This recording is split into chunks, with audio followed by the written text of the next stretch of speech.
Kalau kita hitung persentase probability-nya itu sudah menyentuh 89% potensi untuk positif nih IHSG di akhir tahun.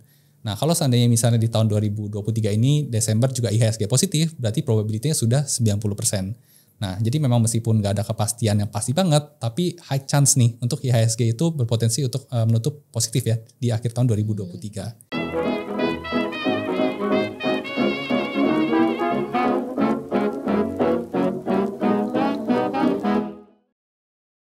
Halo teman-teman investor ajaib semuanya, jumpa kembali bersama saya Rati Mustikoningsih, Financial Expert Ajaib Sekuritas. Di hari ini teman-teman kita balik lagi ke acara Cuan Talks ya. Hari ini kita bersama dengan guest star yang sangat spesial, udah datang nih di hadapan saya, yaitu Jonathan Tamrin ya. Jadi Kojo ini adalah content creator dan juga fundamental value investor. Jadi buat teman-teman yang value investing mungkin bisa disimak ya penjelasan dari Kojo yang pastinya akan sangat insightful nih buat kisi-kisi saham apa sih yang lagi under value. Nanti kita akan bahas gimana juga cara menilai saham-saham yang under value.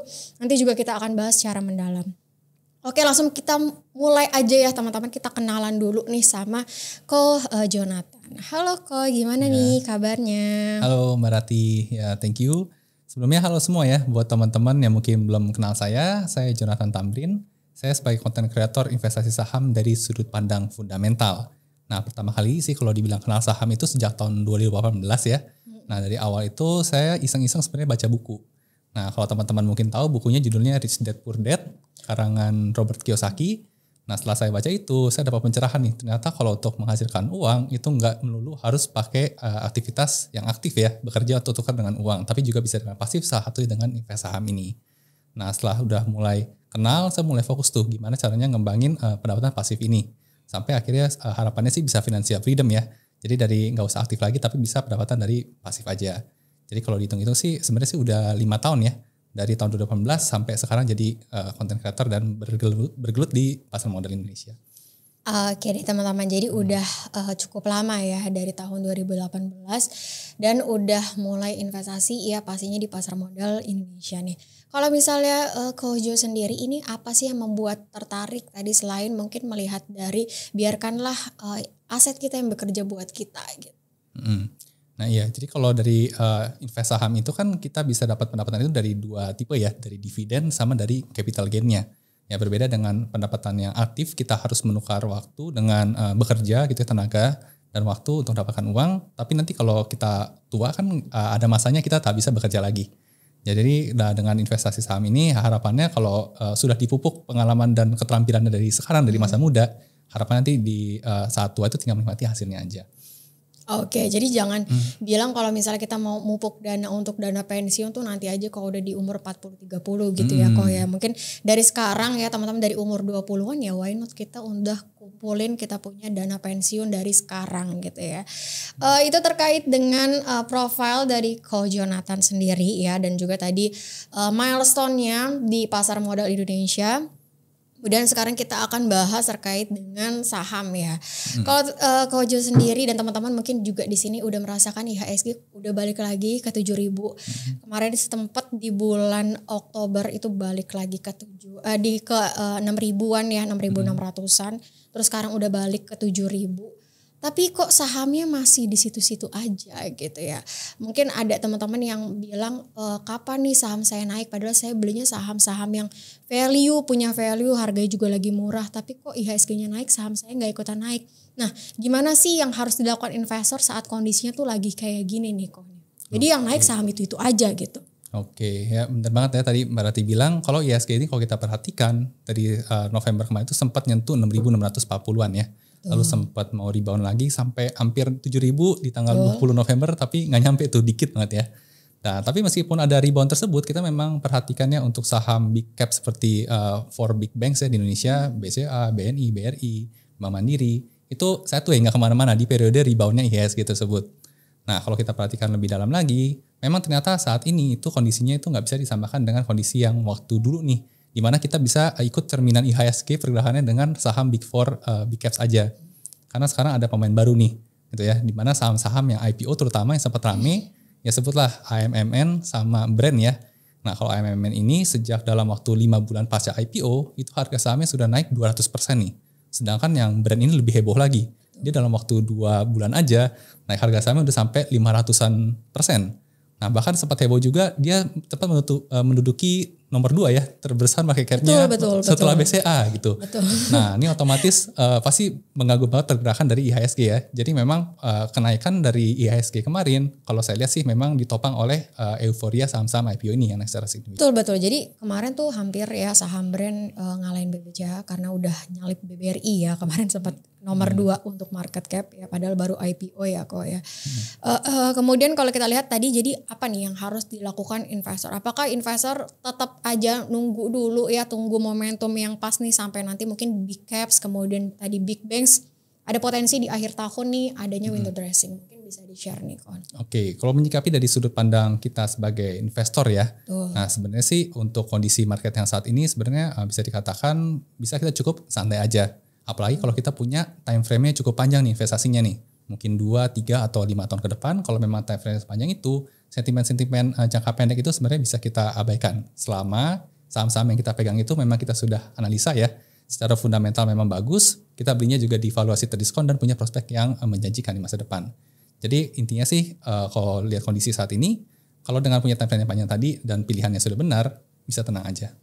Oke, jadi memang kunci ya, sebuah kunci dari investasi ya sabar gitu ya kok ya. Apalagi tadi kita udah dapat harga diskon ya, dan mumpung lagi koreksi misalnya teman-teman tadi big caps-nya lagi koreksi, ya why not kalau kita kumpulin aja gitu ya untuk investasi kita di jangka yang lumayan panjang, time horizon yang lumayan panjang. Kemudian kita akan bahas terkait dengan sektor nih kok. Kan kalau tahun lalu kita lihat kan sektor yang gampang ditebak, wah tahun lalu tuh energi gitu kan. Kita tutup mata aja dulu tahun lalu itu energi udah naik sendiri gitu kan, jadi multi bagger. Ya, batubara gitu betul, ya kan. Batubara, migas gitu kan, oil and gas. Itu naiknya gila-gilaan gitu kan. Kalau di tahun ini tuh agak susah ya kok ya, bisa dikatakan tuh agak susah. Baru di akhir-akhir tahun ini aja sebenarnya ada EBT, cuma abis itu redup lagi kan. Nah dan saham yang tadi naik cuman itu aja. Dan kalau misalnya kok Jo sendiri ini sektor yang menarik apa sih? Dan mungkin kalau teman-teman juga mikirnya menjelang pemilu itu kan ada consumer kan. Tapi consumer naiknya di awal tahun aja tuh sekarang udah mulai melandai lagi, udah mulai turun lagi. Nah kalau menurut Ko Jo nih untuk di akhir tahun ini sampai di akhir tahun ini sektor yang akan masih perform tuh apa sih Ko gitu? Mungkin di tahun depan deh sampai di kuartal 1 tahun 2024. Oke, benernya tadi kalau memang dilihat sih kondisi saat ini ya makro secara ini, kalau sebelum ngomong bahas sektor ya, kita coba dulu kondisi makronya, memang cukup mix ya, ada yang katalis positifnya, ada yang negatifnya. Kalau kita ngomong dari sisi yang negatifnya dulu nih, kemarin kan kita sempat dikagetkan ya, shock dengan kenaikan suku bunga yang tidak diperkirakan ya, naik suku bunga Bank Indonesia naik jadi 6%. Nah, dimana kalau suku bunga itu naik, biasa trennya itu kurang baik ya buat saham atau aset yang berisiko tinggi. Nah itu untuk yang negatifnya. Tapi kalau kita lihat yang positifnya, benar tadi ada nanti kemungkinan fenomena window dressing di akhir tahun. Dan juga ada pemilu ya di tahun 2024 bulan Februari, itu juga akan jadi katalis positif buat beberapa sektor big caps ya di Indonesia. Nah kalau kita ngomong lagi ya buat sentimen suku bunga yang tadi itu meskipun negatif, tapi kita pasti ngiyakinin someday ke depan itu pasti akan turun meskipun kita memang nggak tahu kapan. Nah untuk memanfaatkan momentum yang window dressing tadi, kita bisa nih pilih beberapa saham-saham khususnya kalau menurut pandangan saya sendiri yang menarik itu tadi masih terkait dengan consumer goods. Nah kenapa? Karena untuk fenomena window dressing ini biasanya kan manajer investasi itu kan melakukan rebalancing portofolio nih dengan tujuannya untuk mempercantik lah ya. Betul. Jadi kinerjanya di akhir tahun pilihan saham-sahamnya yang big caps. Nah biasanya untuk fenomena window dressing ini yang diuntungkan adalah saham-saham yang big caps gitu. Dan ditambah lagi kalau kita melihat dari sisi adanya prospek di pemilu ya nanti awal tahun 2024, jadi kita bisa mulai mencari mungkin consumer goods gitu ya yang big caps nih. Nah kenapa consumer goods? Karena mungkin saat pemilu itu kan biasanya ada dana untuk pemilu yang beredar di masyarakat. Nah harapannya tentunya akan ada sedikit-sedikit cipratan nih ke sektor-sektor yang terkait dengan kebutuhan sehari-hari yaitu consumer goods. Jadi nanti bisa mulai dilirik-lirik kira-kira saham apa nih big caps yang consumer goods yang masih cukup menarik secara valuasi buat dikoleksi supaya risikonya juga terbatas. Oke, jadi mungkin yang bisa diperhatikan ya teman-teman sampai di menjelang pemilu itu adalah terkait dengan consumer gitu ya Ko. Ya kalau menurut saya pribadi jadi consumer. Consumer yang dijagokan nih sama Ko Jonathan ya untuk sampai di tahun depan, karena tadi multiplier effect dari pemilu ya, dari dana kampanye gitu ya teman-teman ya. Tadi terkait dengan sektor, apa ada lagi nih kok sektor yang menarik? Apakah ya hanya konsumsi primer atau konsumsi non primer juga menarik, atau mungkin ada satu lagi mungkin? Nah kalau satu lagi mungkin saya bisa sebut perbankan ya. Iya. Nah perbankan itu sebenarnya untuk sentimen suku bunga naik itu kadang bisa plus, kadang bisa minus gitu ya. Kenapa? Karena kalau suku bunga naik untuk perbankan sebenarnya menguntungkan dari sisi kredit ya. Karena kan keuntungan mereka kan dapat dari bunga kredit. Suku bunga menaik ya berarti otomatis margin mereka lebih tinggi. Tapi di satu sisi kalau suku bunga naik orang juga jadi enggan buat ngambil kredit. Nah itu jadi memang plus minus. Tapi secara keseluruhan kalau kondisi ekonomi secara nasional itu naik, apalagi nanti kan tahun 2024 sudah ketok palu ya, UMP akan naik nih. Betul. Nah jadi daya beli masyarakat juga naik. Jadi untuk perbankan ini tetap masih sentimennya positif sih sampai akhir tahun dan bahkan sampai tahun 2024 nanti.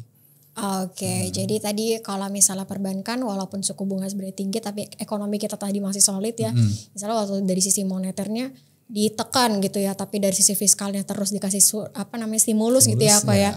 Pasti itu kok orang-orang atau masyarakat punya konsumsi tuh meningkat, dan ini pasti jadi katalis positif untuk banking juga gitu betul. Kan ya. Jadi cuan dari kenaikan suku bunga itu sendiri karena mereka punya spreadnya akan lebih tinggi gitu kan. Betul. Itu terkait dengan big banks gitu ya Ko. Jadi big banks ini memang never ending kalau kita bisa bilang gitu. Jadi bilang terbaiknya juga ya sektor di Indonesia ya. Betul ya, mana lagi kan sektor atau ya sektor lah misalnya let's say BBRI yang punya net income ya sampai dengan 42 triliun, 40 triliun itu kan cuma di big banks ya. Betul sekali ya. Jadi ya teman-teman ya, kita kalau ada yang koreksi tadi kalau Ko Jonathan bilang ya bisa serok aja buat long investing. Betul, gitu ya. Betul ya, karena kan targetnya jangka panjang ya, investasinya untuk jangka panjang.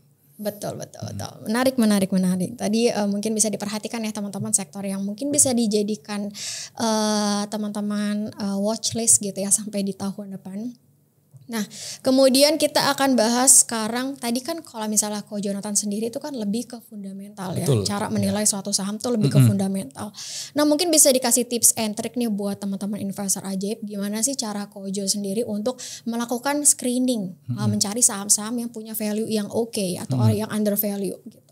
Oke, jadi untuk cara screening ya, pilih saham-saham yang under value gitu. Sebenarnya kalau dari konten saya sendiri itu juga cukup banyak ya kalau teman-teman nontonin. Tapi untuk memudahkannya saya mungkin bahasanya lebih terstruktur gitu ya kalau di sini ya. Nah sebenarnya sih untuk dalam analisa fundamental itu saya punya prinsip yang cukup simpel gitu ya. Ada 5 poin dalam melakukan screening saham.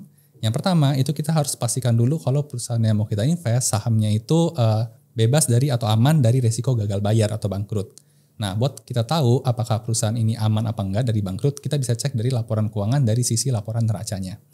Nah, itu yang pertama, kita pastikan dulu dia aman, gak akan bangkrut. Lalu kemudian poin kedua, kita harus cek juga nih, apakah perusahaan tersebut punya tren peningkatan penghasilan ya, revenue maupun net profit yang konsisten positif. Atau kalau meskipun gak konsisten positif, punya potensi untuk turn around. Nah, untuk hal ini kita bisa cek dari laporan laporan laba rugi, ya, laporan laba rugi dari laporan keuangan perusahaan. Nah, kemudian kalau nomor 2 ini sudah juga oke, baru kita cek yang ketiga nih untuk laporan arus kasnya. Kita pastikan untuk arus kasnya positif nih. Kenapa mesti positif? Karena kalau angkanya positif itu menandakan kalau uangnya beneran masuk nih. Nggak cuman laba-laba catatan doang yang di laporan laba rugi, tapi beneran ada uangnya yang masuk ke perusahaan. Nah, itu poin yang ketiga, kita bisa cek dari laporan laba rugi. Nah, lanjut kita ke poin yang keempat, ini kita baru ngomongin valuasi. Jadi ini berurut gitu ya, kita pastiin dulu fundamentalnya poin 1, 2, 3 bagus, baru kita ngomongin valuasi. Nah, setelah udah bagus, nah kita cek nih valuasinya, kita bisa pakai rasio-rasio yang umum dulu nih, kayak misalnya price to book value ataupun price to earning ratio. Tapi tentunya dengan catatan disesuaikan lagi ya dengan model bisnis perusahaannya, karena memang nggak semua saham kan cocok. Ada yang cocok dengan PE ratio, ada yang cocok dengan PBV, ada juga cocok dengan metrik yang lainnya. Nah, kalau kita udah pastikan juga nih secara rasio valuasi tergolong under value atau murah ya atau terdiskon, lalu kemudian baru kita masuk poin yang kelima nih. Nah, poin kelima ini itu menurut saya sih poin yang paling susah nih karena butuh seni juga di sini. Nah, seperti apa? Yaitu adalah proyeksi perusahaan usaha ke depan nih. Apakah positif ke depannya? Nah, jadi kalau kita ngomongin poin 1 sampai 4 tadi itu kan gampang ya. Kita lihat masa lalu, datanya semua ada tuh. Kita bisa lihat angka-angkanya. Tapi yang poin kelima ini yang jadi penting juga, kita harus bisa proyeksi juga apakah si perusahaan ini punya prospek yang ke depan.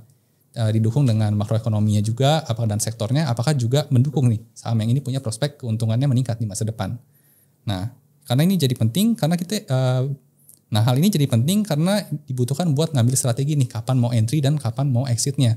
Nah, kalau yang poin kelima ini kita nggak dapat, itu kita bisa jadi malah galau ketika harga sahamnya turun ataupun udah naik kita bingung mau dijual di harga berapa gitu ya. Betul.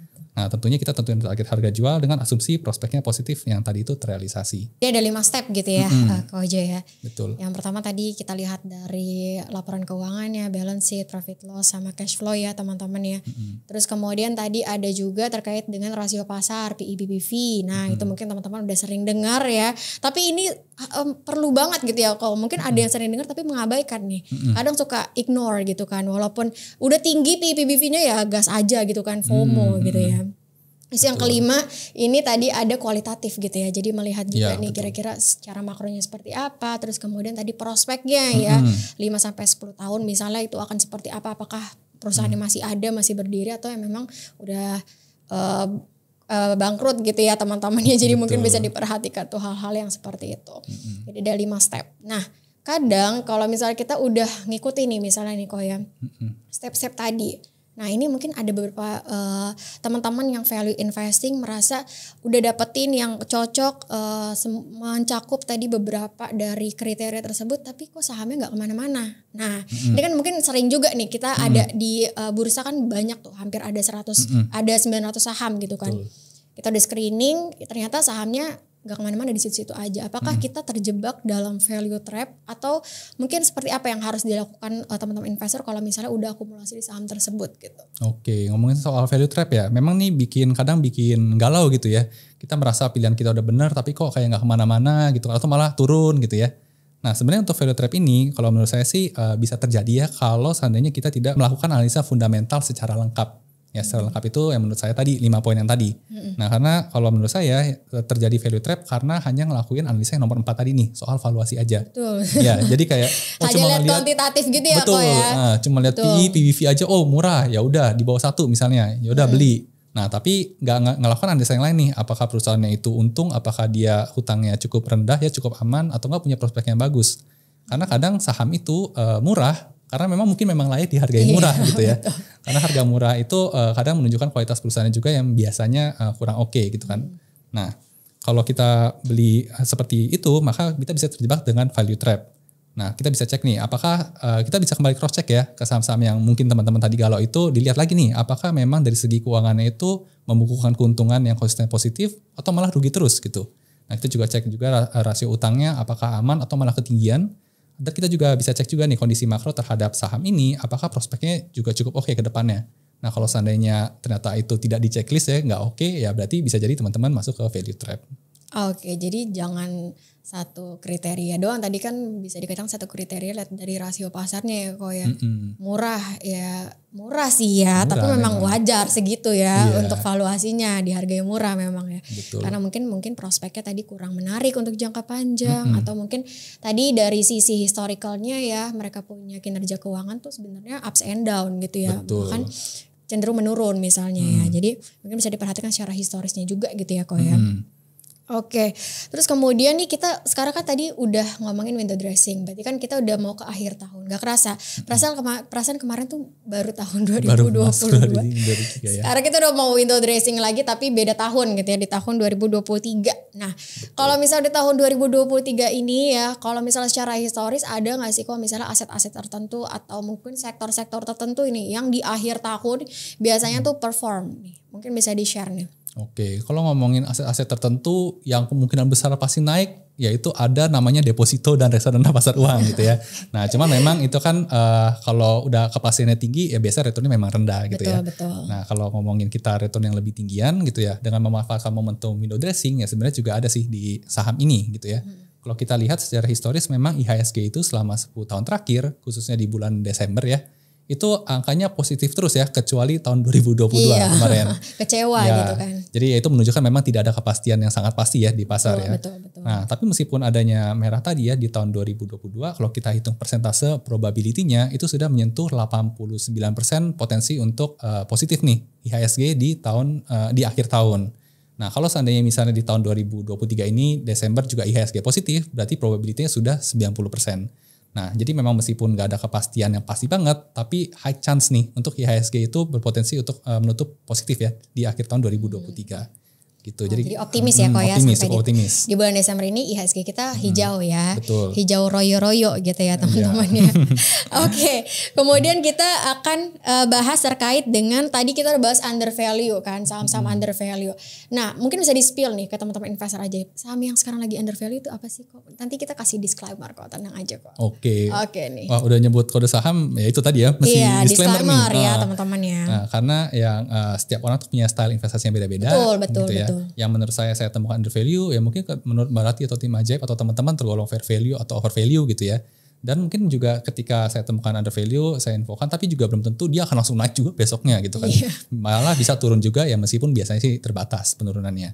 Nah kalau ngomongin saham gitu ya, kalau tadi kita lihat ada fenomena window dressing dan pemilu di tahun 2024 nanti. Seperti tadi ada consumer goods, kalau untuk saya pribadi saya melihat ada contohnya itu saham ICBP. Nah, si ICBP ini kenapa saya katakan under value gitu ya? Karena untuk ICBP ini kalau kita lihat secara rasio PI rasionya selama 5 tahun terakhir ya. Nah, kita bandingkan dengan posisi saat ini PI rasionya ada di angka 14,6. Sedangkan rata-rata 5 tahunannya ada di 20,5. Nah, pernah juga tertinggi nih, hampir 30 kalinya di tahun 2019 lalu. Nah jadi kalau kita bandingkan ya tertingginya. Pemilu juga ya. Iya kan? Betul 5 tahun lalu. Ada chance nih ya teman-teman tahun depan. Nah itu disclaimer juga ya. Disclaimer tetap. Nah jadi memang tertingginya kalau kita bandingkan ada 30 kali. Posisi saat ini di 14,6 dan rata-rata 5 tahunan di 20,5. Nah itu salah satu metode ya. Kita bandingkan PI ratio dengan kinerja 5 tahun terakhirnya. Nah itu tadi untuk yang ICBP. Sebenarnya ada lagi ya contoh buat saham yang under value tergolong yang big caps juga. Yaitu menurut saya sempat saya buat juga videonya sebelumnya yaitu Astra International. Betul, saya nonton tuh ya. Nonton juga ya, betul. Bagus. Ini teman-teman harus nonton juga nih kayaknya. Ya, kalau penasaran nanti bisa langsung cek aja. Okay. Lebih jelasnya lagi ya kalau di situ lebih ya. detail lagi di situ semua lengkap. Nah, jadi kalau Astra International ini kalau kita ngomongin valuasi aja ya di sini ya, kita ngomongin under value, PI rasionya saat itu di kisaran 7,4 kali. Sedangkan kalau kita bandingkan dengan rata-rata 5 tahunannya itu ada di 11,66 kali. Nah, pernah juga tertingginya di 17 kalinya nih. Jadi cukup gapnya cukup gede nih antara rata-rata dengan kondisi saat ini. Nah, mungkin 2 contoh tadi cukup lah ya buat contoh untuk saham-saham under value terutama yang big caps. Dan untuk big caps ini kita jangan berekspektasi untuk multi bagger ya. Karena namanya juga big caps biasa pergerakannya juga sudah nggak secepat saham-saham yang second liner meskipun memang penurunannya sudah terbatas. Ya. Jadi mungkin multi bagger sih kok ya. Mungkin tapi sebenarnya untuk waktunya. Iya. Ya, range waktunya mungkin, itu betul lebih lama. Iya, mungkin 3 atau 4 tahun ke depan gitu ya teman-teman ya. Akan jadi multi bagger. Tapi gak kerasa lah. Kemarin kan baru tahun 2022, sekarang 2023 udah gak kerasa kan 1 tahun ya. Iya, kalau holding periodnya lumayan panjang juga kalau ya memang kita tujuannya untuk investasi ya gak akan kerasa juga gitu ya. Kok ya tiba-tiba udah kita punya return ya udah double gitu, udah multi bagger gitu ya. Iya, betul. Ya. Itu untuk terkait dengan saham yang udah di-spill nih sama Ko Jonathan ya. Mungkin sekarang IHSG nih ibunya nih. Kira-kira ibunya ini akan ke level berapa sampai di akhir tahun nih Ko? Mungkin bisa di-share ke teman-teman investor aja. Apakah bisa tetap ke 7.000 sampai di beberapa hari terakhir ini ya sempat ke 7.000 highest-nya atau mungkin di 6.900-an deh atau mungkin bisa gimana kalau menurut Ko Jonathan? Menurut saya melihat IHSG ya di akhir tahun ini. Kalau menurut saya sih dari segi kondisi makronya ini masih agak sulit ya. Karena kalau kita lihat memang dari suku bunga lagi tinggi-tingginya juga. Dan kemudian kayaknya IHSG juga akan sulit untuk tembus batas di 7.000 nih. Karena memang kondisinya tadi kan makronya kurang oke. Dimana kalau tingkat suku bunga tinggi itu biasanya orang-orang cenderung memindahkan aset investasi dari yang beresiko tinggi ke beresiko rendah. Gitu. Jadi ada aliran dana yang keluar dari saham yang dikenal sebagai aset dengan risiko tinggi. Nah meskipun suatu saat itu pasti akan turun ya suku bunganya, kita nggak tahu kapan. Tapi di Desember ini kita sih kalau kita lihat ya sebenarnya kayak nggak ada keputusan penurunan suku bunga besar-besaran gitu ya. Kayaknya sih belum ke sana. Jadi kalau menurut pandangan saya IHSG sampai akhir tahun ini akan tetap sideways aja sih sampai seperti sekarang ini. Oke ya, jadi masih sideways aja ya teman-teman ya untuk IHSG nih.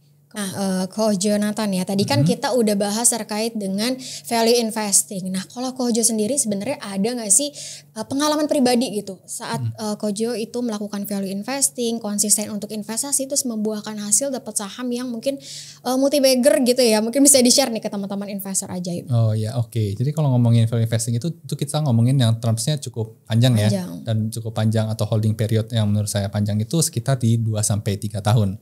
Nah, untuk harga sahamnya bisa kembali ke target yang kita harapkan nih dengan analisa yang udah kita lakukan. Nah, kalau lebih cepat sebenarnya dari 2-3 tahun itu juga bisa gitu ya, memungkinkan kalau kita memang kebetulan lagi pas nih masuk di momentum yang tepat. Nah, contohnya saya sendiri pernah profit ya di saham MAPA waktu itu sebesar 163% dalam durasi kurang dari setahun. Nah, untuk ITMG juga pernah ya 222. Untuk ITMG juga pernah di 220% kurang dari 2 tahun. Cuman memang itu waktu itu tepat dapat momentumnya. Betul. Nah, ada lagi kalau saham lain sih biasanya umumnya di kisaran 2-3 tahun holding periodnya. Seperti contohnya yang sampai 2-3 tahun itu saya ada di saham BBNI. Nah, waktu itu juga cukup beruntung ya, waktu saat pandemi saya mulai holdnya.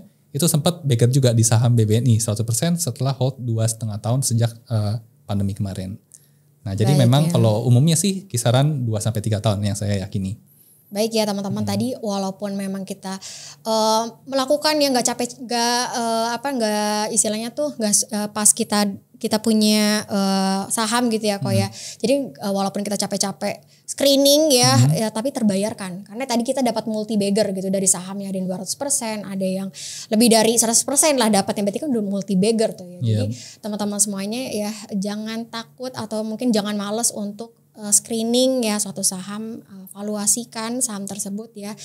Selagi teman-teman dapat harga murah ya why not untuk diakumulasikan, tapi tadi harus menggunakan beberapa kriteria lainnya ya yang sudah disebutkan oleh Ko Jonathan. Iya betul, memang menariknya kalau value investing ini ketika kita sudah yakin akan suatu saham, ya udah kita bisa tinggal tidur aja. Ya, kita bisa tutupin dengan berita-berita jangka pendek, sentimen negatif atau positif. Selama yang penting kita punya strategi, target kita berapa, kita bisa tinggal dan yakin aja. Kemudian kalau misalnya tadi kan kita udah bahas terkait dengan strategi untuk cari saham, cari sektor, terus juga IHSG. Nah sekarang gimana sih cara kita tuh mengatur nih keuangan kita nih untuk kita berinvestasi, misalnya apakah kita harus all in atau mungkin dicicil aja dulu atau gimana nih? Untuk money managementnya seperti apa buat seseorang yang mungkin mau investasi untuk yang jangka yang lumayan panjang?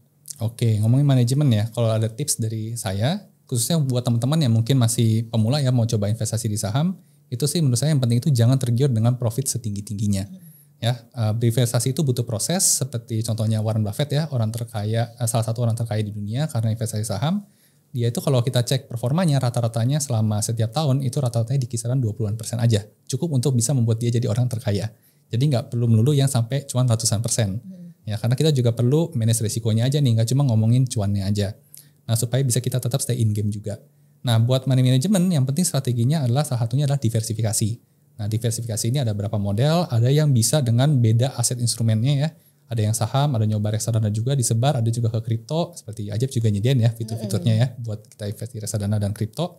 Tapi kalau misalnya teman-teman seperti saya modelnya yang full masuknya di heavily invest di saham aja, itu bisa juga dengan diversifikasi ke beberapa sektor. Nah, kalau buat saya pribadi, biasanya ketika investasi saham itu akan masuk ke sekitar 2-3 sektor. Dan setiap sektornya itu masuk sekitar 1-2 aja saham pilihan yang terbaik waktu itu.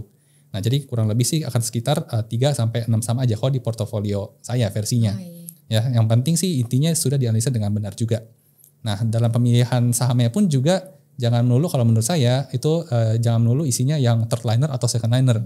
Butuh juga yang blue chip atau big capsnya sebagai cover lah untuk core stocknya. Untuk core stocknya. Ya, gitu sih kalau dari saya untuk money managementnya. Oke teman-teman ya, tadi manajemen keuangan tadi, money managementnya itu adalah pertanyaan terakhir kita di hari ini. Gak kerasa nih Kojo kita udah berbincang-bincang ya lumayan panjang terkait dengan value investing. Jadi mungkin Kojo bisa kasih closing statement nih buat teman-teman investor ajaib yang harus tetap untuk konsisten berinvestasi. Oke, mungkin ada tips atau masukan dari closing statement dari saya ya buat teman-teman yang mungkin baru mulai investasi atau sedang bergelut di dunia investasi. Tips dari saya adalah gak usah takut gitu ya. Modal kecil dulu itu juga gak masalah ya. Kalau malah menurut saya lebih menyarankan untuk modal kecil dulu. Kenapa? Jadi kalau gagal itu uang untuk belajarnya tuh gak terlalu gede betul. Gitu ya. Nah, nikmatin aja prosesnya, temukan pola investasi teman-teman ya. Karena setiap orang pasti punya tipe atau analisanya yang berbeda masing-masing. versi kalian temukan, nanti sampai di masa depan kalian bisa berani masukin puluhan miliaran atau ratusan ke saham gitu ya. Tapi tetap bisa tidur dengan tenang. Nah itulah menurut saya investasi yang benar ya. Jadi kita aset bertumbuh tapi bisa tetap hidup dengan tenang. Hidup dengan tenang gitu ya kok ya, kuncinya. walaupun tetap konsisten investasi gitu ya teman. Jadi nggak takut nih kalau kita udah mengevaluasikan gitu, kita udah menganalisis. Nah teman-teman semuanya, sekian ya Cuan Talks kita bersama Coach Jonathan Tamrin ya. Mungkin Coach Jonathan Tamrin bisa spill nih, mungkin tadi kita udah bahas terkait dengan YouTube-nya Coach Jonathan ya, di Jonathan Tamrin ya teman-teman, untuk YouTube-nya sendiri. Mungkin bisa di-share nih ke teman-teman investor ajaib buat yang mau nonton Jonathan lebih panjang lagi, lebih banyak lagi. Mungkin bisa di info nih ke teman-teman investor, nontonnya di mana sih kok gitu. Oke, buat teman-teman yang tertarik buat pelajaran lebih dalam khususnya dari sudut pandang fundamental yang anisanya, bisa cek YouTube saya, ada di Jonathan Tamrin. Untuk di Instagram juga ada @JonathanTamrin, dan mungkin TikToknya juga ada @jotamrin. Nanti bisa cek aja di sana gitu. Oke, teman-teman investor ajaib semuanya, sekian Cuan Talks dari kita. Semoga teman-teman semuanya dapat insight ya, karena sangat insightful sekali tadi ya perbincangan kita ya teman-teman untuk Cuan Talks kali ini. Terima kasih Coach Jonathan udah mampir ya ke Cuan Talks Ajaib Sekuritas, dan mungkin kita say bye dulu nih buat teman-teman investor ajaib. Sampai jumpa teman-teman.